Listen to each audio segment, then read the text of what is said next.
সমাজের সুবিধাবঞ্চিত লোকজনগুলো যারা অত্যাচারিত, নির্যাতিত এবং অনেক হামলার শিকার এলাকাভিত্তিক সামাজিক বিচারগুলো নিয়ে যখন আমরা অভিযোগ নিয়ে বিচার পাওয়ার জন্য, ন্যায্য বিচার পাওয়ার জন্য থানায় যাই, তখন দেখা যায় থানার অফিসার ইনচার্জরা এবং থানার দারোগা পুলিশরাও অর্থ ছাড়া তারা সাধারণ জনগণকে কখনোই সেবা দেয় না।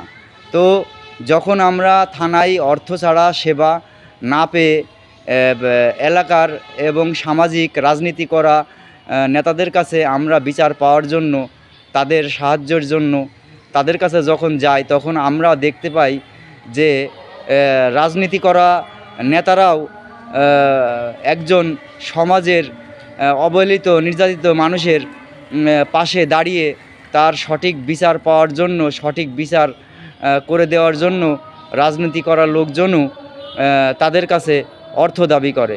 তো আমরা তাহলে নিরাপদ কোথায়? আইনশৃঙ্খলা রক্ষাকারী বাহিনীর কাছে গেলে তারা ঘুষ দাবি করে, রাজনীতি করা লোকজনের কাছে বিচার পাওয়ার জন্য গেলে তারাও ঘুষ দাবি করে।